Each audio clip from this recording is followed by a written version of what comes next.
Hər vaxtınız xeyir olsun dostlar. Bugün yenə sizinlə biz Playwright haqqında danışacağıq. Bir neçə sizin suallarınıza əsasən videolar hazırlamışdım. Bunlara baxın, mütləq kanala abunə olun və biz Playwright video dərslərimizə davam edək. Bu günlərin Playwright ilə bağlı biz kodun generasiyası ilə məşğul olacağıq. Bizim köhnə proyekt buradadır. Dəyişikliklərdən bir-iki dənə fayl ola bilər ki, əlavə edim və bir-iki dənə kodlar dəyişikliklər edim. Bunu özüm üçün yoxlamaqlar üçün edirdim. Amma bunlar hamısını danışa bilərik. Bugünkü mövzumuz isə biz avtomatik test generasiyasıdır. Həmin bu işarənin burada yaranması üçün nə etmək lazımdır? Gedirik extensionlara, belə bir category testing axtarışa veririk və gördüyümüz Playwright Testing for VS Code çıxdıqda onu install edirik. Fikir verin ki, burada Microsoft yazılıb. Bunu install etdikdən sonra həmin bu işarə yaranır. Və həmin bu işarənin üzərinə kliklədikdə gördüyünüz panel görsənir və bunu bağlayaq. Həmin bu paneldə biz Record New basmaqla yeni testin başladırıq və bizim üçün yeni bir browser açılır. Hansı ki, bizim indi elədiklərimizi birbaşa Visual Code üzərində yazacaq. Yəni, gəlin bunu iki yerə bölək ekranı. Bu tərəfdə biz yerləşdirək və burada itgagash.dev yazacağım. Həmin sayta keçmək üçün avtomatik mənə page go to edəcək. Ondan sonra burada göz işarəsini klikləyəcəm ki, mən blog yazısının burada olduğunu yoxlayım. Növbəti yoxlamam isə ana səhifənin haqqımızda menyusunun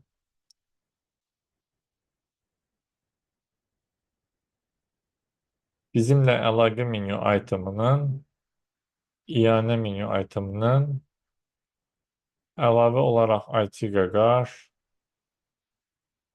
həvəskar developer tərəfindən yaradılıb və bir dənə də sadəcə klikləyək. Biz həmin bu səhifəyə keçdik və burada da eyni yoxlamanı aparaq haqqımda və qısa məlumat. Düşünürəm hələlik bu qədər.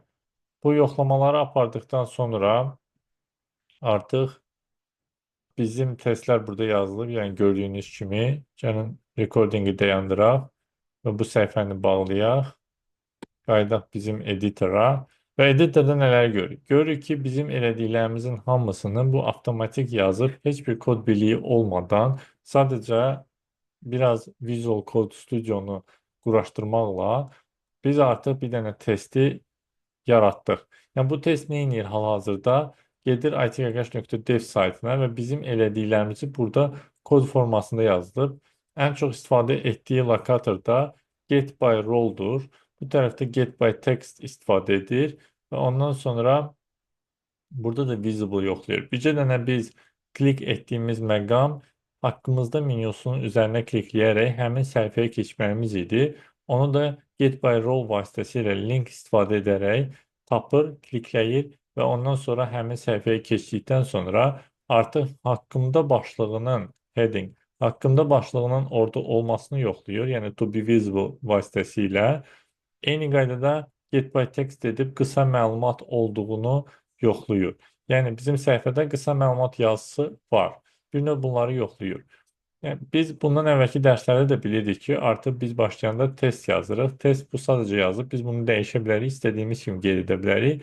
Və ondan sonra asinxron bir metod yaradır və həmin metodda awaitlər yazmaqla bir addımın başa çatmasını gözləyir ki, növbəti addıma keçsin. Ona görə də heç yerdə gecikmə olsa belə, heç yerdə bu qırılmır. Yəni, vaxtından tez yoxlamanı aparmır. Kodun generasiyası barədə bu qədər. Yəni bizə avtomatik test-1 spec.ts faylını yaratdı. Biz bunu save edə bilərik və işlədə bilərik ki, yoxlayaq görək həqiqətən də işləyirmi?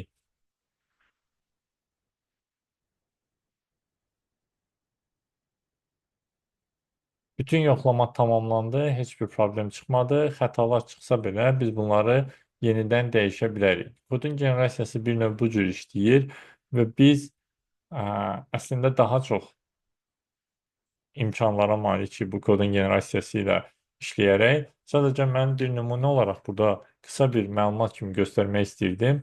Ətraflı olaraq növbəti videolarda biz bu haqqda danışacağıq.